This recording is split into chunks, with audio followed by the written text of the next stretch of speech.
Hello दोस्तों, आज मैं आपके लिए लेकर आया हूँ एक रोचक जानकारी।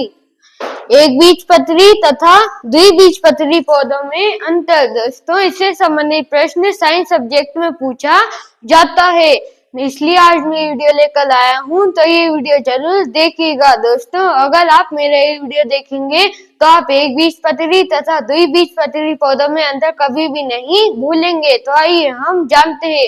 दोस्तों, एक बीजपत्री को हम इंग्लिश में बोलते हैं मोनोकोट तथा द्विबीजपत्री को हम इंग्लिश में बोलते हैं यूडिकोट। तो आइए अब हम जानते हैं एक बीजपत्री का पहला पॉइंट। एक बीजपत्री पौधे में एक बीजपत्र होता है, यानी कि दोस्तों जो एक बीजपत्री पौधे होते हैं उनमें सिर्फ एक ही पत्र होता है। जैसे दोस्तों ये है गेहूं का बीज। दोस्तों ये पीस जाता है लेकिन ये दो भागों में विभाजित नहीं होता है। ऐसे ही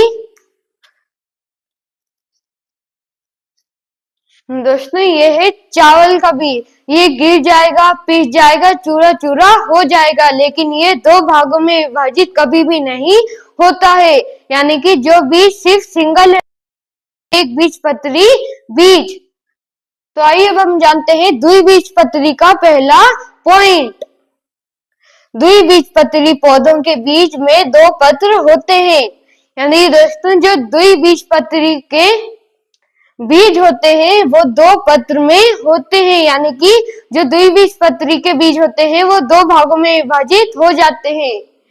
यानी कि वो कुछ इस प्रकार के होते हैं, जैसे चना, मूंग, मूंगफली, ऐसे जो दाल होती है वो दो भागों में विभाजित होती है। यानी कि जो एक सिंगल बीज होता है वो आता है एक बीजपत्री बीज में, लेकिन जो दो भागों में विभाजित हो जाता है वो आता है द्विबीजपत्री के बीज में। तो आइए अब हम आगे जानते हैं। इनकी जड़ें गुच्छेदार होती हैं, यानी कि दोस्तों जो एक बीजपत्री पौधे होते हैं उनकी जो जड़ होती है वो गुच्छेदार होती है। यानी कि बीच में एक तना होता है, उसके नीचे एक जड़ का गुच्छा होता है। जैसे आप इस लहसुन के नीचे देख सकते हैं, इसमें जड़ों का एक गुच्छा है। ऐसे ही यहाँ पे प्याज में नीचे एक जड़ का गुच्छा है। तो ऐसे पौधे एक बीजपत्री पौधे में आते हैं। तो आइए अब हम जानते हैं द्विबीजपत्री का दूसरा पॉइंट। इनकी जड़ें मूसला होती हैं, यानी कि दोस्तों जो द्विबीजपत्रों की जड़ें होती हैं वो मूसला होती हैं। जैसे कि ये, यानी कि दोस्तों बीच में एक मूसल जैसा होता है और उसके अगल बगल जड़ें निकली हुई होती है। यानी कि बीच में एक मुख्य जड़ होती है, यानी कि ये, और उसके आसपास अन्य जड़ें होती हैं।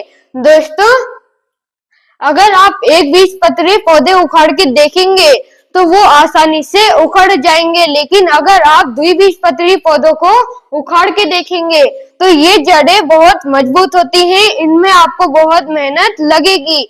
तो इसमें या तो आप लहसुन या प्याज उखाड़ कर देखना, और इसमें आप गाजर उखाड़ के देखना, दोनों में बहुत मेहनत लगती है। दोस्तों इन पौधों की पत्तियों में समांतर शिरा विन्यास होता है, यानी कि दोस्तों जो एक बीजपत्री पौधे होते हैं उनके पत्तियों में समांतर शिरा विन्यास होता है, यानी कि उनकी पत्तियां ऐसी होती हैं।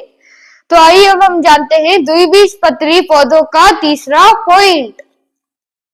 इन पौधों की पत्तियों में जालिका रूपी शिरा विन्यास होता है, यानी कि जो द्विबीजपत्री पौधे होते हैं उनकी पत्तियों में जालिका रूपी शिरा विन्यास होता है, यानी कि इनकी पत्तियां कुछ इस प्रकार होती हैं। तो आइए हम इनके उदाहरण जानते हैं। तो आइए सबसे पहले हम जानते हैं एक बीजपत्री पौधों के उदाहरण। जौ, मक्का, चावल, प्याज, गन्ना, अदरक आदि। दोस्तों ये सभी होते हैं एक बीजपत्री पौधे के उदाहरण। तो आइए अब हम जानते हैं द्विबीजपत्री पौधों के उदाहरण। आम, पीपल, समस्त दालें, यानी कि जितनी भी दालें होती हैं वो सभी, फलियां, यानी कि जितनी भी प्रकार की फलियां होती हैं, गाजर, गुलाब आदि। दोस्तों अब तो आपको मेरी बात समझ में आ गई होगी और